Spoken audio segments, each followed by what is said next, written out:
Good afternoon. It's Sam, trail name Batman.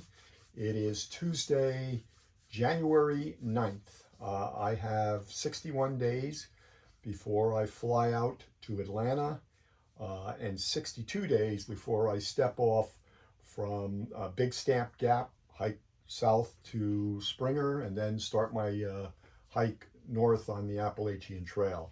I'm really excited. I've been working on my equipment, getting it dialed in. I'm almost done with that, and I probably have to start thinking about resupply options, whether I'm going to be mailing resupply options out or trying to locate suitable resupplies while I'm on the trail. Um, I'm excited about going. I'm a little hesitant because Robin, my hiking partner and best friend, will not be accompanying me.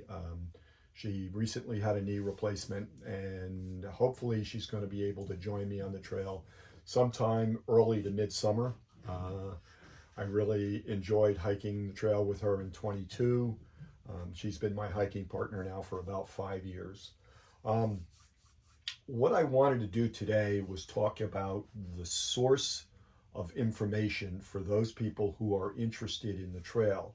Whether you're planning a through hike this year, next year, or the year after, whether you're simply a day hiker, a section hiker, or simply interested in the trail and the history of the trail.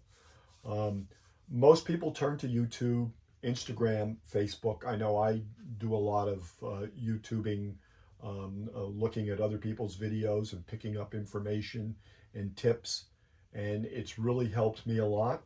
But there's another source of information that I use that I don't know if it's as widely used today because of the amount of information on the internet, and that's books. I've been collecting books on the Appalachian Trail probably for about 50 years. And I have, I would say, in excess of 200 books on the AT. Some of which I've read multiple times, many of which you probably are aware of. What I did was I divided these books into three basic types: trail guides, trail journals, how-to tips on how to set up your tent, how to pack your pack, what equipment to bring, trail history, the history of the AT, and then photographic books about the AT. Starting with trail guides, I know we're all going to have, not gut hooks, but far out. I have to remind myself to use the new term, far out on our phones. I've used it extensively. It works really well. Not that expensive. I also used it on the JMT and the sections of the PCT that we hiked. And so we use that. The other thing we often use, this is the 2024 edition of the AT Guide. This was founded or started by AWOL, Dave Miller. More on Dave a little bit later. You can also get this in a format that you can download to your phone. I will download it to my phone.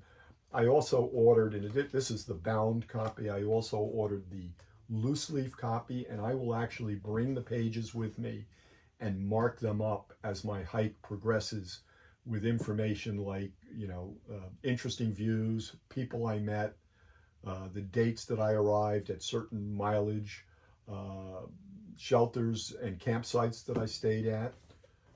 So it's a keepsake for me. The other commonly used printed journal is the Trail Companion. This is the 23. The 24 hasn't come out yet. You can order it. In the past, you've been able to download this to your phone as well, and I'm hoping we're going to be able to do that this year, because the two combined, they're just really helpful and supplement the Gut Hooks app. I'm an old map and compass person. When I first started backpacking in the 60s and 70s, I brought a compass and a map. And I no longer bring a compass, and I no longer really bring a map, but I do on the Appalachian Trail. I bring this National Geographic series. There is a separate booklet for each section of the trail. It's got topo maps in it. It's also got information about campsites and some water sources, road crossings.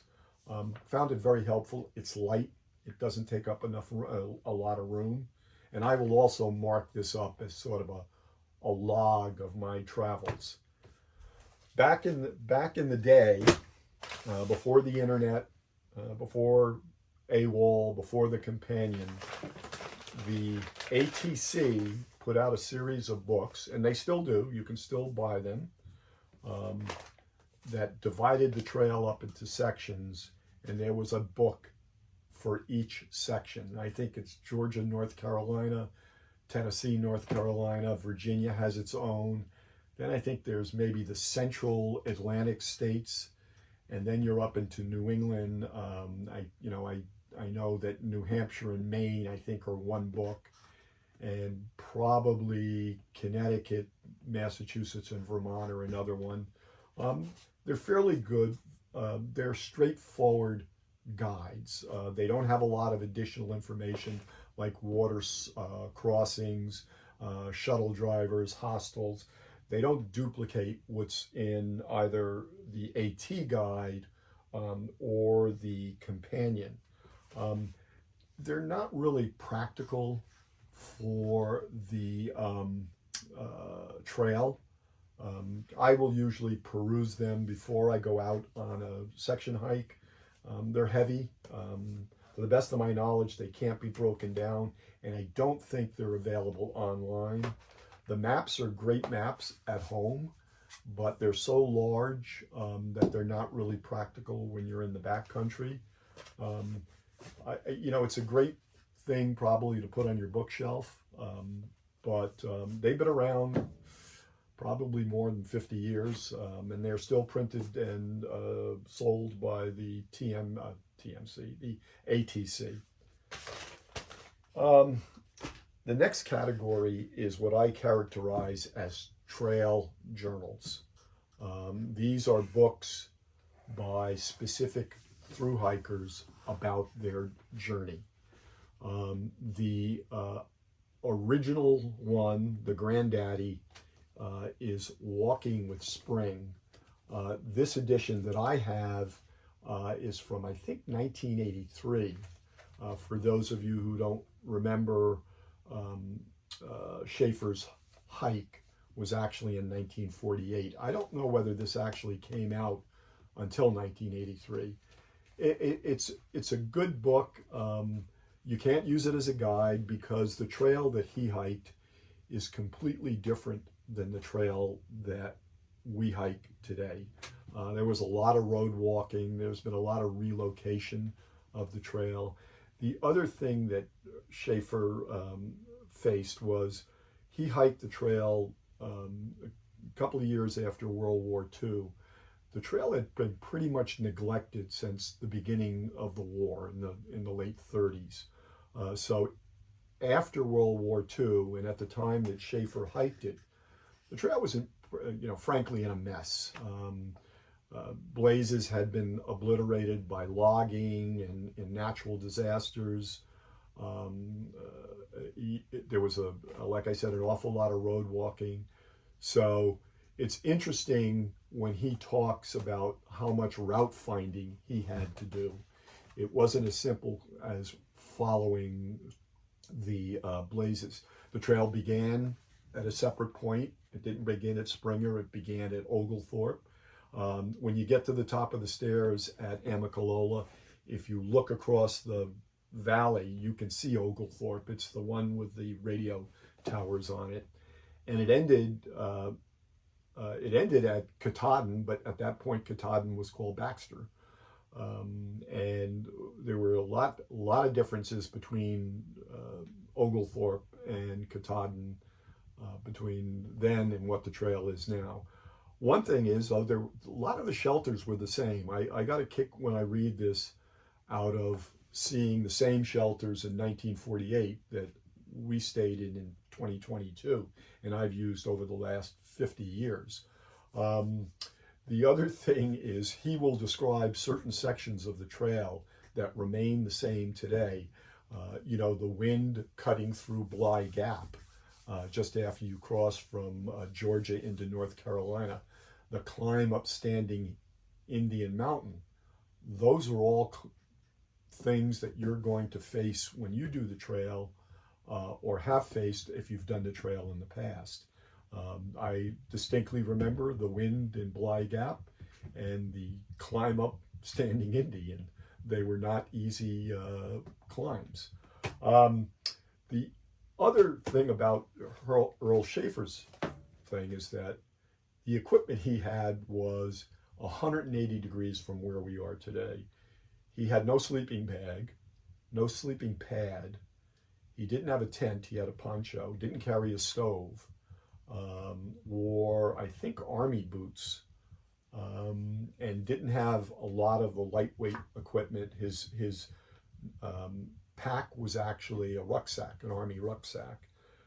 He also cooked all of his own food from scratch. There was no trail food back then, no freeze-dried food. He would stop at stores periodically and pick up cooking agreements, flour, baking soda, bacon, and he would cook his own meals, bake biscuits and bread over an open fire.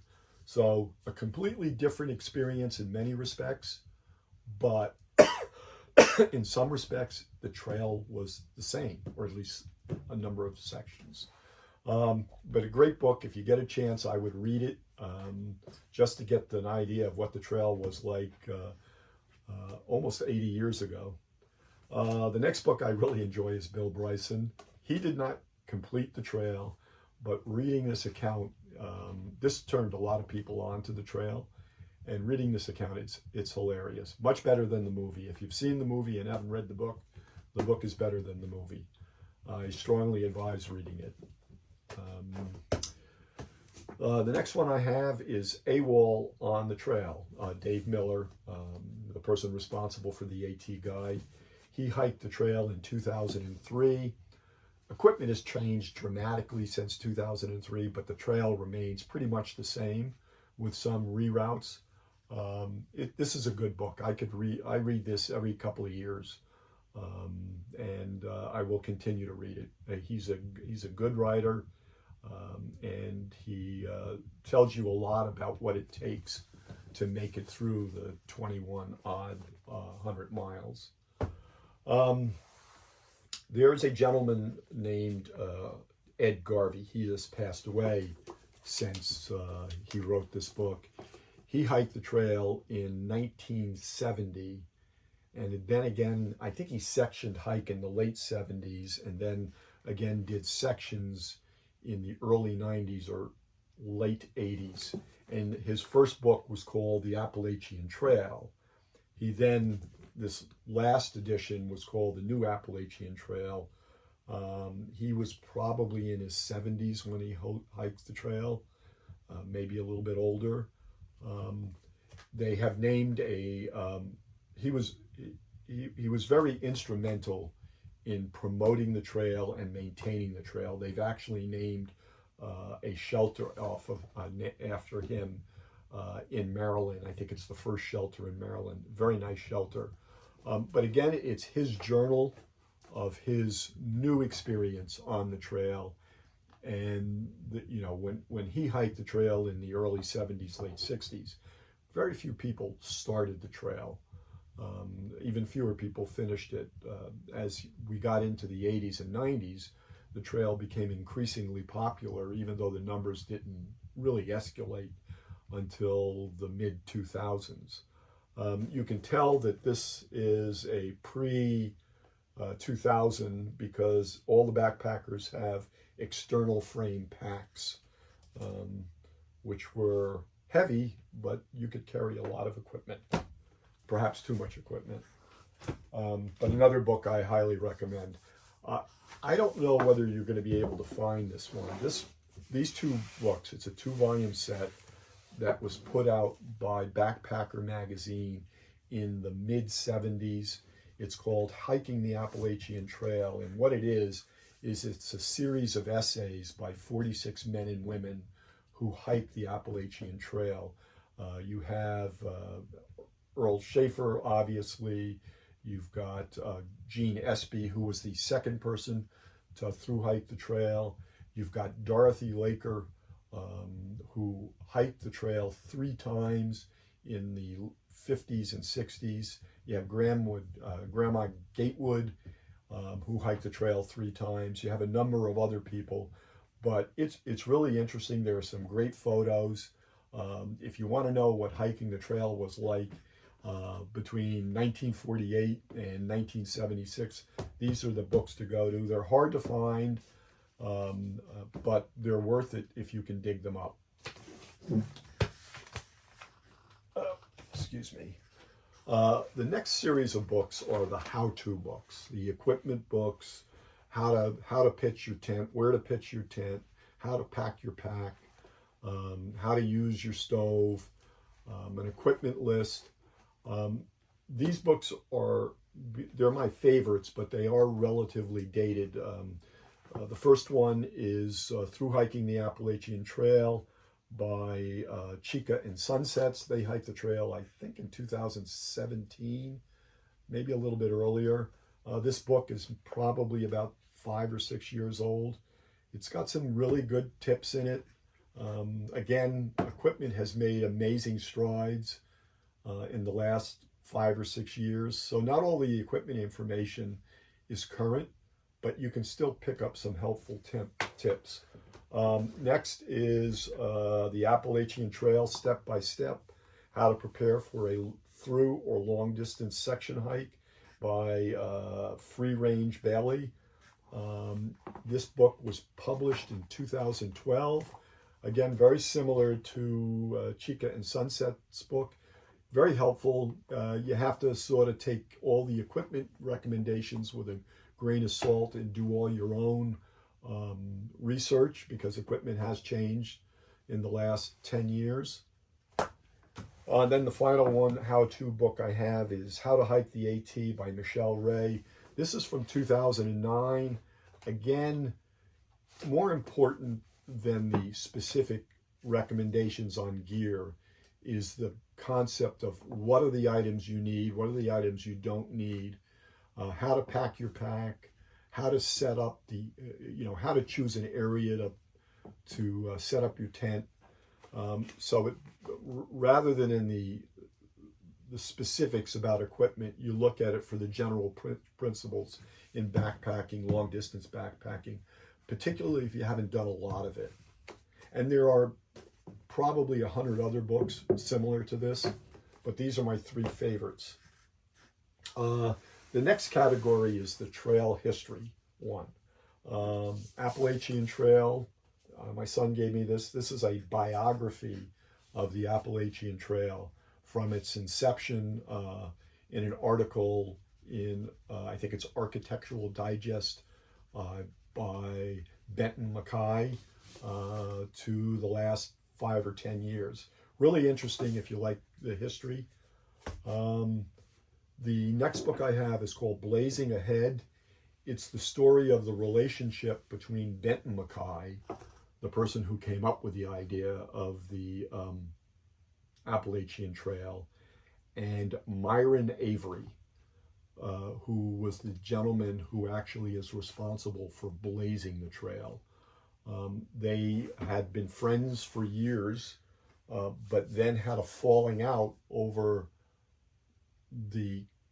their belief on what direction the trail should be going in, rather than south to north. Not that. Benton MacKaye saw the trail as a means to an end, to get people out of the inner cities to work camps and farm camps in the backcountry. So the trail wasn't, to him, an end in itself. It was a means to an end. Avery saw the trail as a trail, a hiking trail, and he was very passionate about it, so passionate that he died at a relatively young age. But they had a split in the 1930s, I think, and they never spoke to each other after that because Avery had basically taken control of the ATC and was doing what he thought was the proper thing, making a long distance hiking trail, whereas Benton MacKaye was of the mindset that the trail was not a trail to through hike, not a trail to do long distance hiking, but it was a trail to get people from one work camp to another so that they could get out of the inner city. Great book, though. I found these books. These are by a publisher called ArcadiaPublishing.com, and they are photographic books of the Appalachian Trail in certain sections. I only have Maine in this one, and then New Jersey, New York, and Connecticut. And what they do is they have pictures and text, descriptive text about the trail from the early days in the early 1900s up probably until the 50s. I want to find out if they have books about other sections of the trail, but if you're interested in history, there are some really great photos here. A lot of the photos actually are about sections of the trail that are no longer exist because the trail's been rerouted. Shelters that no longer exist because they've either been removed from overuse or because the trail doesn't run by them anymore. But I highly recommend them. Again, the website is Arcadia, that's ARCADIA publishing.com. Okay, finally, there's the photographic books. These are basically just pictures. And I like to look at them, particularly when I'm away from the trail, because they whet my appetite for getting back on the trail. They're usually taken, in this case, from a airplane or a drone. That's actually Katahdin. They have a lot of photos. They're mostly recent photos. The other one, and this is maybe my favorite photographic book on the trail, it's the Appalachian Trail. It is by the ATC, and it has some really great photos in it. And they have a lot of information about the history of the trail as well. There's a picture of Grandma Gatewood. Let's see what else we got here that's of interest. Oh, there's Gene Espy right there. I don't know if you can see that, but it's a great book. It's a coffee table book. It's not a book that you would take on the trail. And finally, I don't know how I found this book, but this book is the Appalachian Trail Backcountry Shelters, Lean-Tos, and Huts. And I haven't actually heard the phrase lean-to used in years. It's by Sarah Jones Decker, and it's the publisher is Rizzoli. And I don't know where I picked this up. What this is photos of every trail shelter on the trail with some descriptive information, the number of people who can fit in the shelter, where it's located, the elevation, the mileage, the trail mileage, the date it was built, the date it was reconstructed, are there bare cables? And what I did when I read some of the journals, I will pick out so I can, if they don't have a photo of if they say they had they spent the night at Davenport Gap Shelter, I will go and look at Davenport Gap Shelter. We also stayed at Davenport Gap Shelter, but it's a great book. If you've never been on the trail and you've never stayed at a shelter, pick up this book because you'll get an idea of what the shelters are like, and you'll get some basic information. Again, this is not a book you'd take on the trail with you, but it's a good book to curl up with on a winter night as you prepare for your long distance hike. So that is it. I'm leaving here to fly to Atlanta on the 11th of March. Everything going according to plan. I am heading out on the trail from Big Stamp Gap on the 12th. If you're hiking, either you're leaving Springer on the 11th or the 12th or the 13th, drop me a line. I'd love to meet up with you and snap some photos. I will be doing some more videos. I've got a couple of videos coming up in the next day or so. But with that in mind, take care, have a great day, and see you on the trail.